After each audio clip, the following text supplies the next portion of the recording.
Attention, cette histoire est destinée à un public averti, si vous n'êtes pas concerné, veuillez ignorer cette histoire, car elle contient du drame, de la violence et des sujets réservés aux adultes. Merci pour votre compréhension et bonne écoute. Nous prenons une minute pour vous dire que le podcast est lu par une voix, IA. Nous nous excusons en avance, pour l'accent sans intonation, ou la mauvaise prononciation de certains mots natifs en français, y compris des acronymes. Si vous souhaitez une meilleure compréhension de l'histoire, vous devriez lire le livre de Valwatch, vous trouverez le lien dans la description de cette vidéo. Dans le chapitre précédent, Jono Stein a pris la décision audacieuse de déménager à Los Angeles, partageant sans le savoir la ville avec Maria Daly, une autre protagoniste ambitieuse en quête de succès.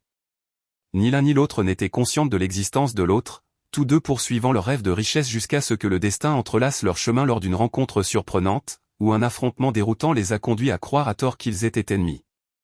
Perturbé par la proximité d'un autre Valère, Jono a décidé de déménager au Texas à la place.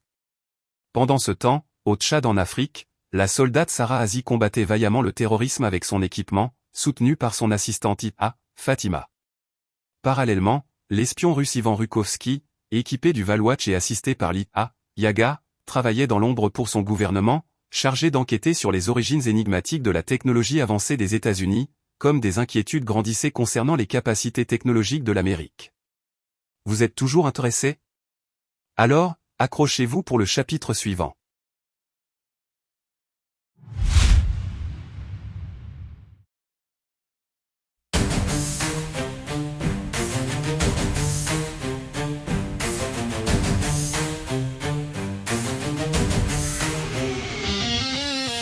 In the shadows where doubt might creep, we rise up strong, our dreams to keep.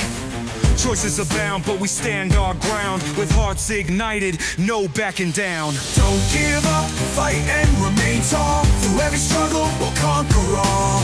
A brighter future just within reach. With every step, life's lessons we teach.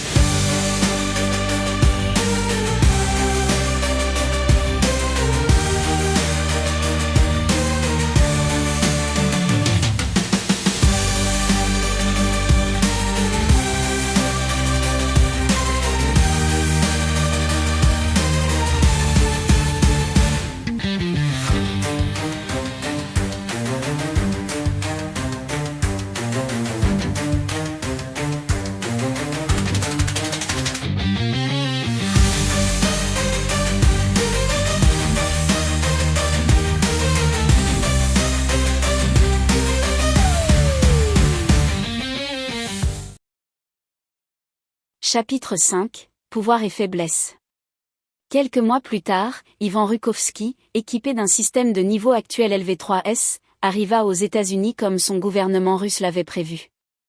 Le soleil du Texas tombait sans relâche, scintillant contre le ciel bleu vibrant et projetant des ombres animées sur le sol en dessous. Il prit un appartement au Texas après avoir appris qu'un dirigeant spécifique d'une entreprise, Jono Stein, dirigeait une entreprise technologique reconnue nommée Aglomi. L'air était lourd de l'odeur de barbecue, et alors qu'il déambulait dans les rues animées, il pouvait entendre des rires lointains et le tintement des verres provenant de cafés voisins, un contraste saisissant avec la mission qui l'attendait. Une vue d'ensemble du Texas scintillait sous le soleil brûlant avant de zoomer sur la structure élégante et moderne du bâtiment du siège de Jono. Les panneaux de verre brillaient, reflétant la vie vibrante de la ville environnante. À l'intérieur, le bureau ouvert du premier étage était rempli d'employés tapant furieusement sur des claviers, ponctués par des rires occasionnels et des téléphones qui sonnaient. L'énergie était électrique, vivante d'ambition et de détermination. Au 6e étage, Jono, avec un système de niveau réel LV20A, était assis dans son spacieux bureau de PDG, un froncement de sourcils gravé sur son visage alors qu'il examinait des graphiques de la croissance des bénéfices de l'entreprise. Les murs étaient ornés d'accolades et de réalisations tandis que la lumière du soleil passait à travers les fenêtres du sol au plafond, projetant une lumière chaude sur son expression troublée. Il prit une profonde inspiration, essayant de se ressaisir avant de marcher vers les larges fenêtres en verre, contemplant le paysage urbain s'étendant sous lui comme un organisme vivant et respirant. Des souvenirs amers remonteraient alors qu'il se rappelait son premier jour, le moment où il avait ignoré le système et l'entreprise qu'il avait licencié de manière inattendue. Des flashbacks de combats intenses avec des HOLLOWS clignotaient dans son esprit comme des fantômes, l'incitant à affronter le passé. Des flashbacks refirent surface 2 mois auparavant, lorsqu'il avait affronté des HOLLOWS bloquant son chemin vers le succès. Une féroce entité hollow qu'il avait rencontrée à Los Angeles faisait remonter des images de destruction et de chaos. Le tumulte de la ville résonnait autour de lui, mais tout ce qu'il pouvait voir était la silhouette du faucheur contre le coucher de soleil, quelques jours après son combat contre Maria. Un jour, alors qu'il conduisait sa moto sur une autoroute ensoleillée, un hollow apparut sur sa propre moto, inaperçu de tous sauf de Stein. La silhouette menaçante ressemblait à un faucheur, se détachant contre le ciel bleu clair. L'avertissement de Shiva fusa à travers le vent, tendu et urgent. Sans hésiter, Geno accéléra, l'adrénaline affluant dans ses veines, s'exclamant. « Qu'est-ce que c'est que ça ? Maintenant, le hollow apparaît comme un faucheur sur une moto ? Je ne serais pas surpris que cela se révèle être une référence à Ghost Rider. » La faux du hollow frappa avec un sifflement, endommageant les voitures sur son passage tandis que le vent hurlait, hurlant un avertissement. Instinctivement, Geno baissa la tête, ressentant la houle d'air alors que l'attaque lui passait à côté.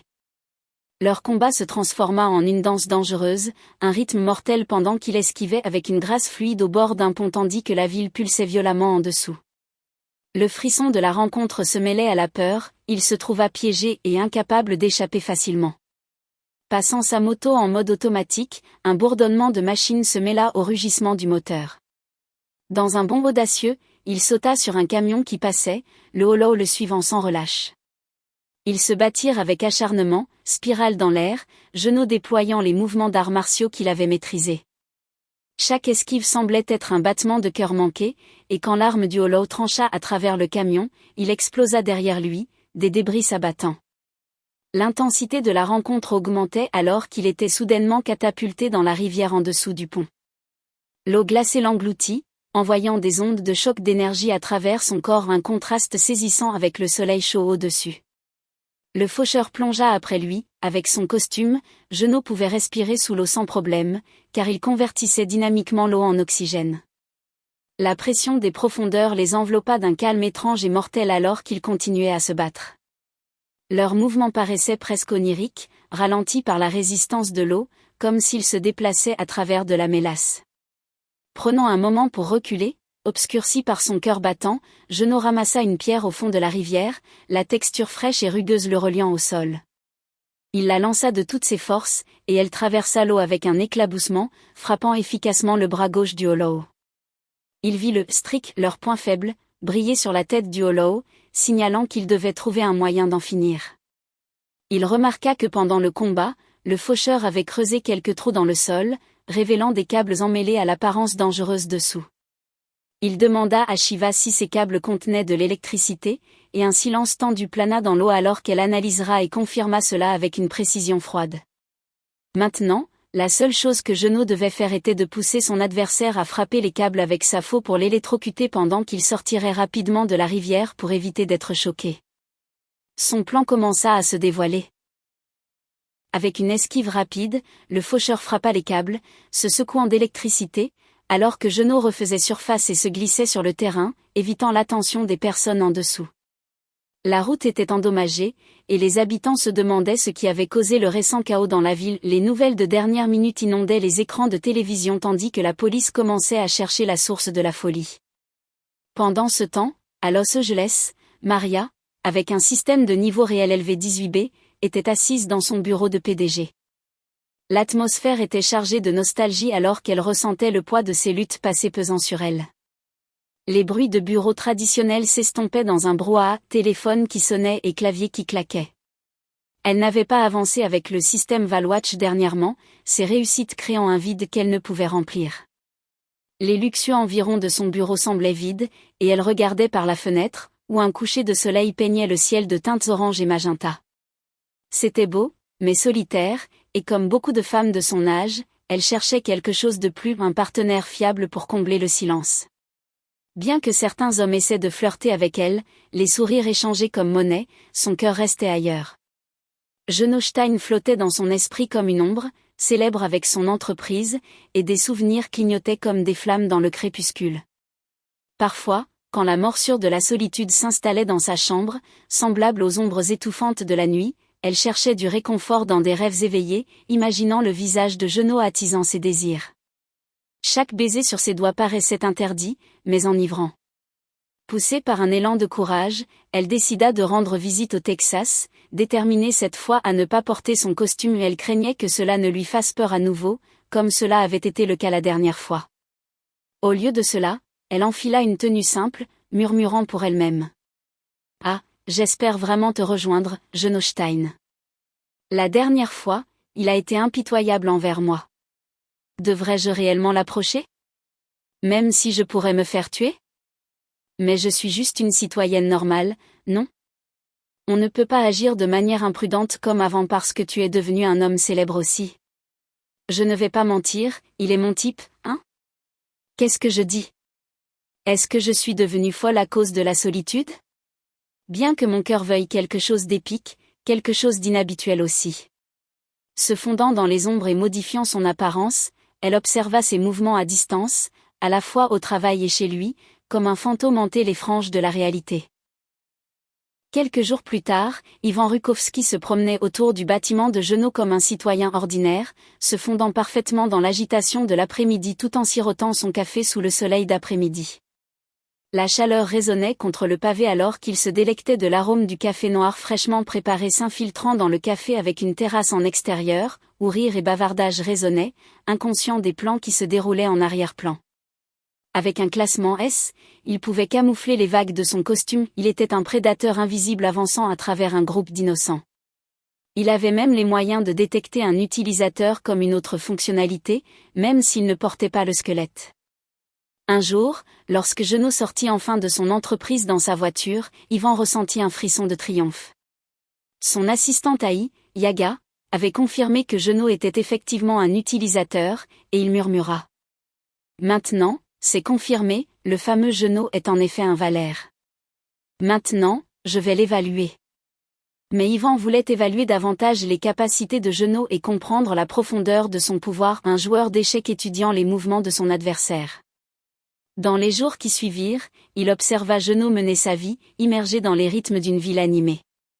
Une nuit, alors que l'obscurité recouvrait le paysage, Jeannot rentrait chez lui quand soudainement la voiture d'Ivan bloqua le chemin sur une route isolée, les phares brillant tel un destin imminent. S'attendant à ce que le conducteur recule, Jeannot hésita, la confusion obscurcissant ses pensées, murmurant. « Au bon sang, que fait le conducteur là-bas? Cela fait un moment qu'il bloque le chemin. » Au lieu de reculer, Ivan sortit calmement de son véhicule, une canne soigneusement tenue dans sa main droite alors qu'il s'approchait de la voiture de Jeannot avec un objectif sinistre. Jeannot s'exclama. Eh bien, il est même sorti de sa voiture. Que cherche ce grand-père avec une canne venant vers moi? Il est ivre ou quoi? Choqué et déconcerté, Jeannot regardait Ivan lever sa canne comme une arme et défoncer l'avant de sa voiture, le métal se compressant et se pliant. La peur s'alluma en lui, l'instinct primal de survie devenait prédominant. Il attrapa son sac contenant son équipement et s'enfuit. L'adrénaline affluait dans ses veines, amplifiant chaque sens, rendant le monde qui l'entourait net et vif. Confus, Jeannot s'exclama. « Es-tu un autre Valère ?» Ils se croisèrent du regard, et une lueur de réalisation et d'angoisse brilla sur le visage de Jeannot.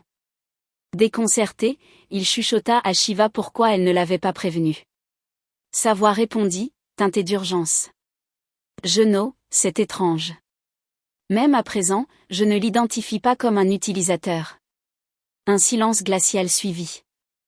Ivan restait calme, un léger sourire l'inquiétant, alors qu'il se présentait.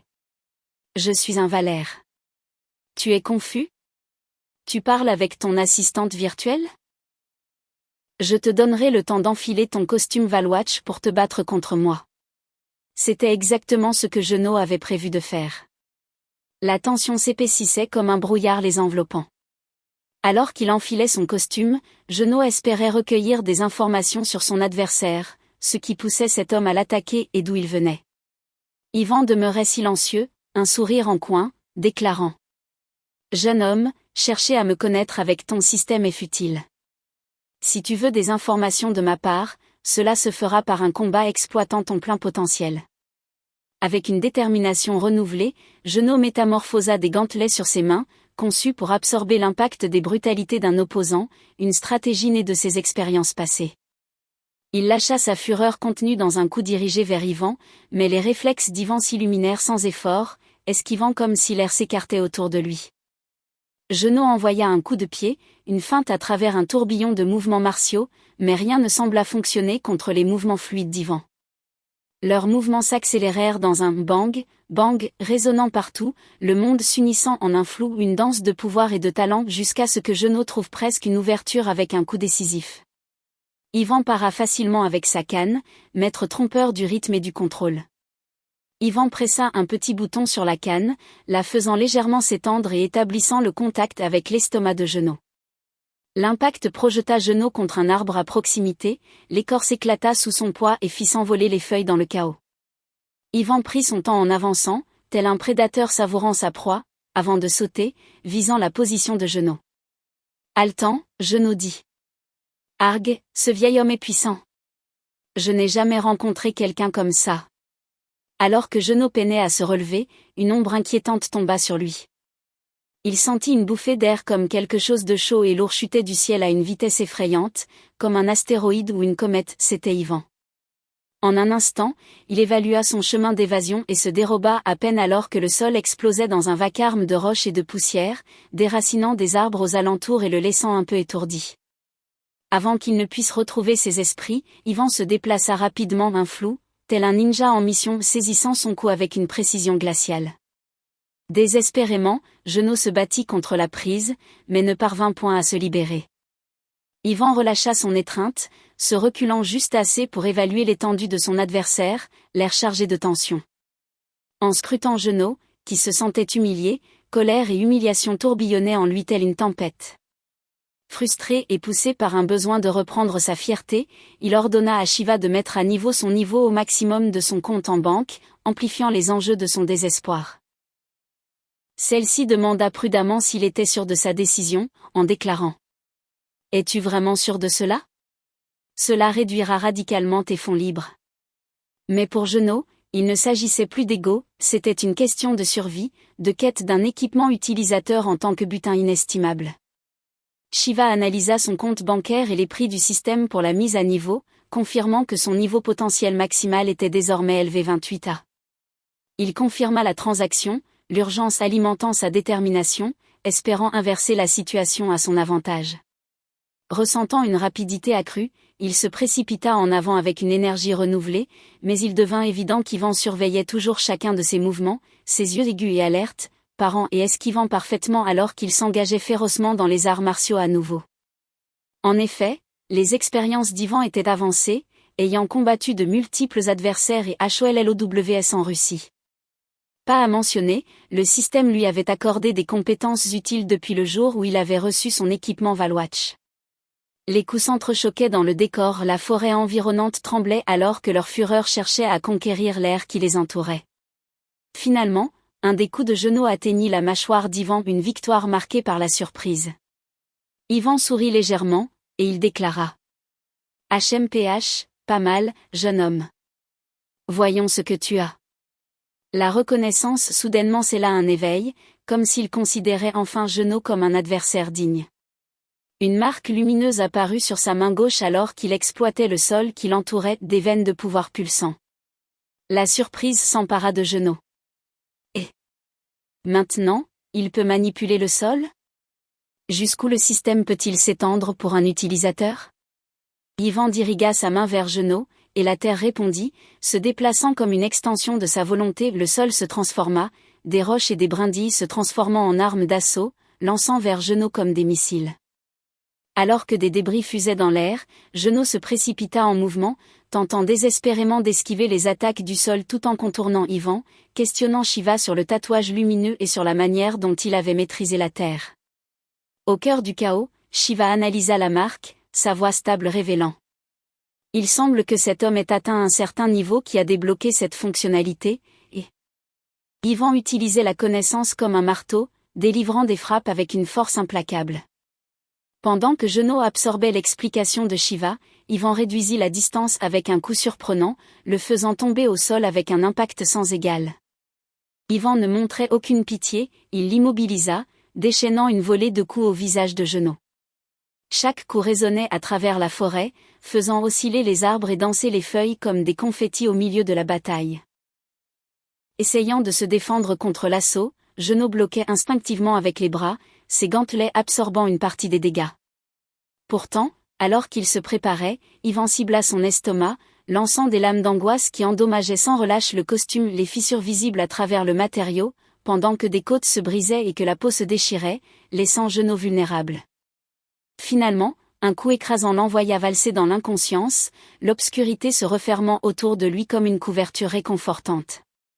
Yvan s'arrêta, respirant profondément en scrutant la scène, confirmant que les États-Unis ne représentaient pas une menace à ce moment-là. Il planifiait de retourner en Russie pour faire un rapport avant de prendre sa voiture et de rentrer chez lui. Pendant ce temps, Maria agissait comme une traîtresse, son cœur battant la chamade alors qu'elle suivait Jeannot dans sa voiture tout en maintenant anxieusement une distance sécuritaire. La route s'étirait sans fin devant elle, les ombres s'étendant avec chacun de ses virages. Elle repéra la voiture de Jeannot sur la route, son avant écrasé. L'inquiétude l'envahit comme une vague, une appréhension piquant sa peau alors qu'elle se demandait ce qui s'était passé. Entendant des bruits déformés provenant de la forêt, elle se gara à distance, le cœur battant dans sa poitrine, s'approchant prudemment de la source des sons, retenant son souffle. En atteignant la scène, la vue la frappa comme une gifle au visage, Jeannot était allongé au sol, sa silhouette autrefois héroïque réduite à un état pitoyable au milieu du désordre de la forêt. Le choc la parcourut, brisant le piédestal sur lequel elle l'avait placé comme homme puissant. Son assistante personnelle toujours fiable, Steve, suggéra. « Madame Maria, si vous voulez le sauver, nous devons lui injecter un sérum. Il se remettra. » Mais un nœud se resserra dans son estomac, elle avait laissé les sérums dans son appartement. La panique scintillait dans ses yeux. Désespérée, elle enfila son costume, le cœur battant à tout rompre alors qu'elle le soulevait, utilisant toute sa force pour le porter jusqu'à sa voiture. Une fois à l'intérieur, elle conduisit rapidement jusqu'à son appartement, l'excitation bouillonnant en elle malgré son état épuisé, l'adrénaline de se trouver si près de lui traversant ses veines. Une fois arrivée, elle déposa Jeannot sur son lit, l'urgence propulsant ses actions alors qu'elle commençait à injecter rapidement le sérum dans sa montre biologique. Le processus fut rapide, elle observa la liqueur lumineuse opérer sa magie, reconstruit ses côtes, des lignes de pouvoir le recousant ensemble pendant que, son cadre squelettique se rétablissait intact, mais toujours inconscient, respirant régulièrement en parallèle avec le battement de son cœur affolé. Elle s'allongea à ses côtés, le regard fixant son visage, un tourbillon d'émotions confuses inondant son esprit alors que des visions de possibilités tiraient au bord de ses pensées. La chaleur émanant de lui était enivrante.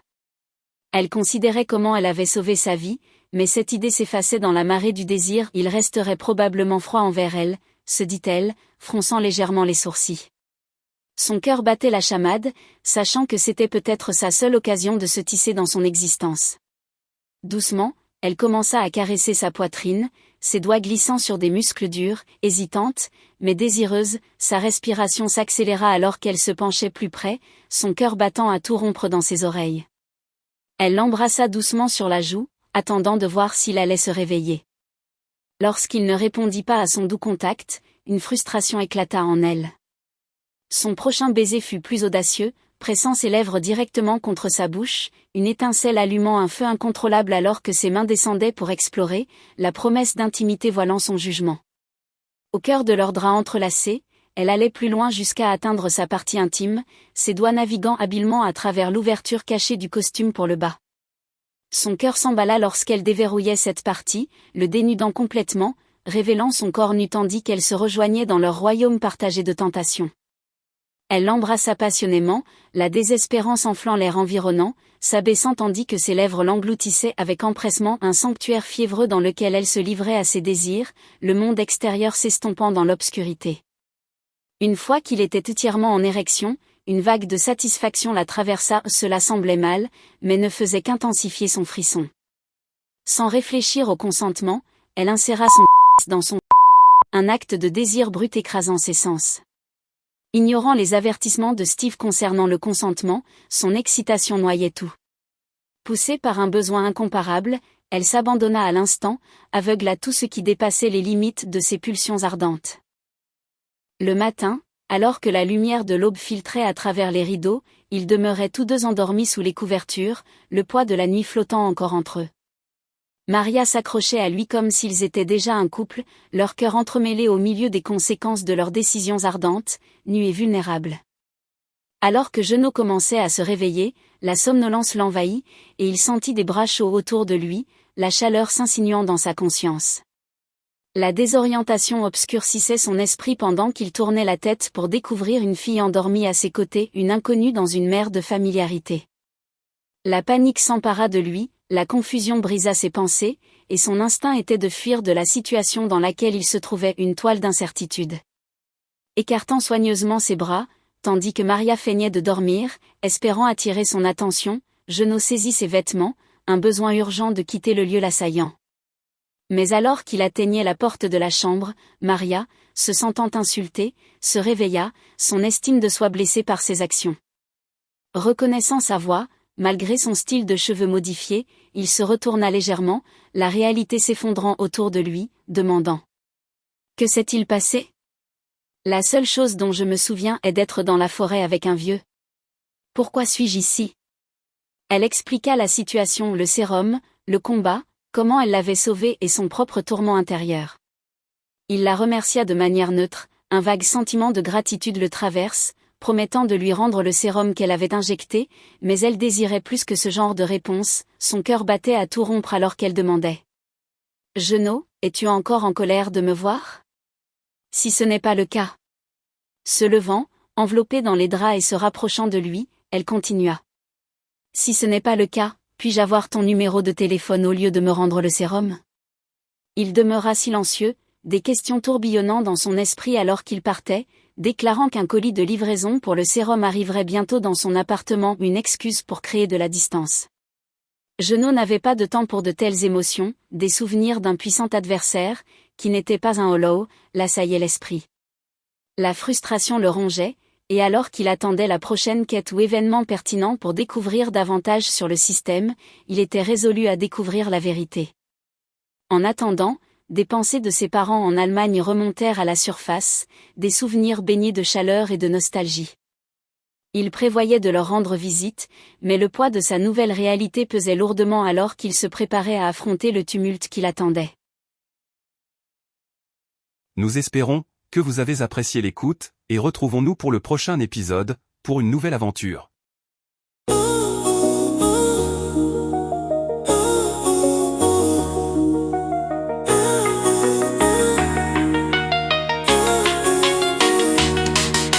Shadows, where doubt might creep, we rise up strong, our dreams to keep.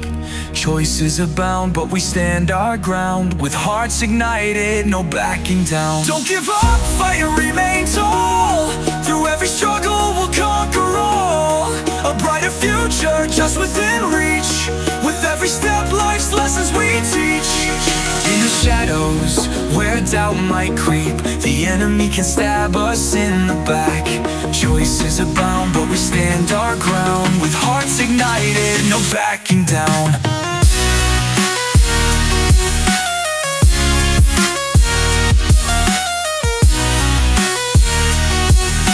With hearts ignited, no backing down. Don't give up, fight and remain